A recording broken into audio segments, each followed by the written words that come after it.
Assalamualaikum warahmatullahi wabarakatuh. Kumaha damang? Bagaimana kabarnya anak soleh dan soleha? Semoga kalian sehat selalu. Alhamdulillah, bertemu lagi dengan pelajaran bahasa Sunda. Sebelum kita mulai pembelajaran hari ini, mari kita sama-sama membaca basmalah terlebih dahulu. Bismillahirrahmanirrahim. Ada yang masih ingat nggak pada pertemuan sebelumnya kita sudah belajar tentang apa? Ya, pada pertemuan sebelumnya kita sudah belajar mengenai tentang kaulinan barudak. Kaulinan barudak artinya permainan anak-anak. Kaulinan artinya permainan, barudak artinya anak-anak. Kaulinan barudak bisa dimainkan ku lalaki atau perempuan, atau bisa juga dimainkan oleh lalaki dan perempuan.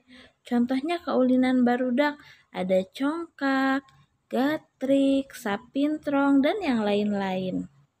Nah, kaulinan barudak banyak sekali manfaatnya. Itu dia pembahasan kita pada minggu lalu. Lalu untuk minggu ini kita akan belajar mengenai tentang kalimah aktif jeung kalimah pasif. Apa ya kalimah aktif jeung kalimah pasif? Yuk kita simak baik-baik mengenai tentang kalimah aktif jeung kalimah pasif. Sebelum kita membahas mengenai tentang kalimah aktif jeung kalimah pasif, kita akan membahas dulu mengenai tentang kalimah. Kalimah itu terdiri dari subjek yang dalam bahasa Sundanya jejer. Kemudian ada predikat yang dalam bahasa Sundanya caritaan, ada objek, dan yang terakhir keterangan atau dalam bahasa Sundanya katerangan. Jadi, kalimah terdiri dari subjek, predikat, objek, dan keterangan. Contohna, Aldo jeung Farel keur main bal di lapang. Aldo jeung Farel termasuk jejer atau subjek. Keur main itu caritaan atau predikat. Bal termasuk objek. Di lapang termasuk keterangan. Keterangan apa? Keterangan tempat. Oke, sekarang kita lanjut mengenai tentang kalimah aktif. Kalimah aktif nyaeta kalimah nu jejerna atau subjekna migawe pagawean. Jadi kalimat aktif itu kalimat yang subjeknya melakukan suatu pekerjaan. Seperti contohnya, Asih jeung Ema keur main congkak di imah. Asih dan Ema sedang bermain congkak di rumah. Nah, jadi subjeknya yang mana tadi? Subjeknya itu adalah Asih dan Ema. Sedang melakukan pekerjaan. Apa pekerjaannya? Pekerjaannya itu adalah bermain. Jejer atau subjek dina kalimah aktifnya eta tokoh atau palaku. Jadi subjek dalam kalimat aktif yaitu tokoh atau pelaku utama. Contohnya Asih jeung Ema keur main congklak di dapur di imah. Jadi jejer atau pelakunya itu yang mana? Jejernya itu adalah Asih dan Ema.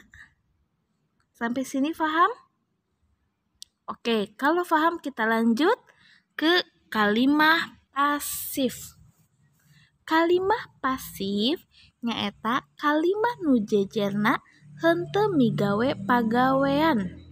Yang artinya kalimat pasif yaitu kalimat yang subjeknya tidak melakukan suatu pekerjaan. Contohnya, congkak keur dimainkeun ku Asih jeung Ema di imah.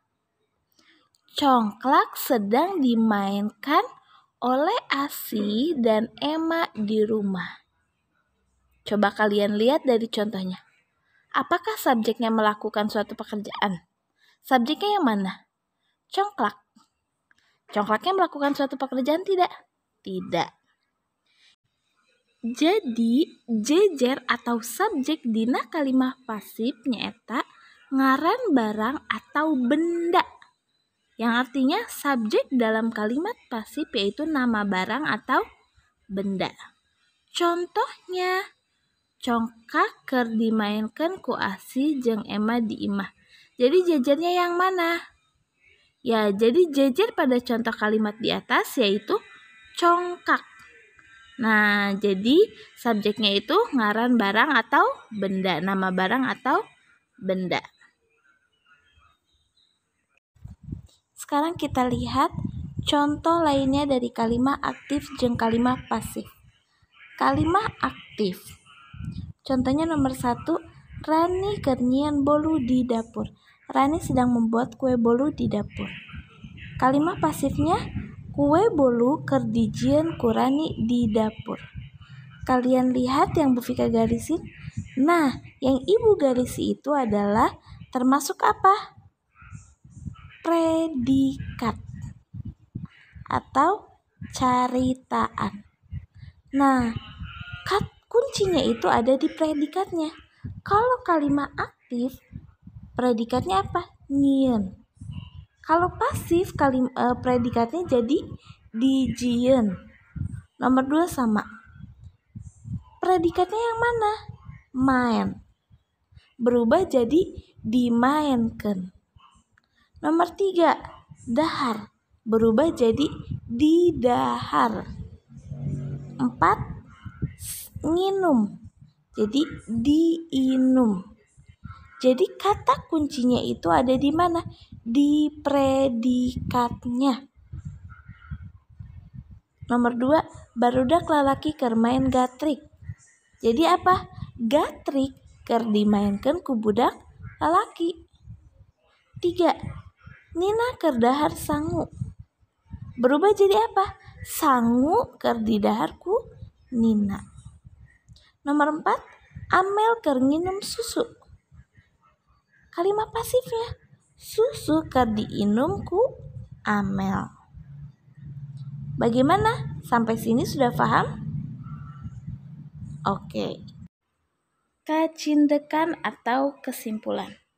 Jadi untuk kesimpulannya hari ini, kalimat terdiri dari jejer, caritaan, objek, dan keterangan. Kemudian ada kalimat aktif dan pasif. Kalimat aktif nyaeta kalimat nu jejerna atau subjekna migawe pagawean. Kalimat aktif yaitu kalimat yang jejernya melakukan suatu pekerjaan. Jejer atau subjek dalam kalimat aktif yaitu tokoh atau pelaku utama. Contohna, Asih ngaberesan papan congkak. Sedangkan kalimat pasif nyaeta kalimat nu jejerna henteu migawe pagawean.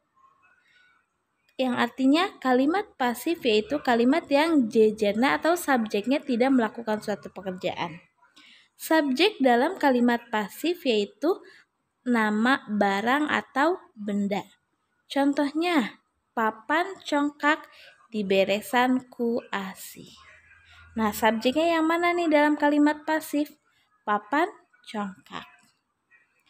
Jadi, kuncinya dalam kalimat pasif atau aktif yaitu ada di mana? Di predikatnya. Predikatnya yang mana? Kalau di kalimat aktif, predikatnya yang ngaberesan. Kalau di kalimat pasif, berubah jadi apa? Diberesan. Untuk tugasnya hari ini, kalian sekarang bisa lihat buku paketnya, halaman 15, latihan 3. Kalian memilih mana yang termasuk kalimat aktif atau kalimat pasif. Cukup sekian dulu ya untuk pembelajaran hari ini. Mari kita akhiri pembelajaran hari ini dengan membaca hamdalah. Alhamdulillahirabbil alamin. Ibu mohon maaf jika banyak kekurangan atau kesalahan. Wassalamualaikum warahmatullahi wabarakatuh.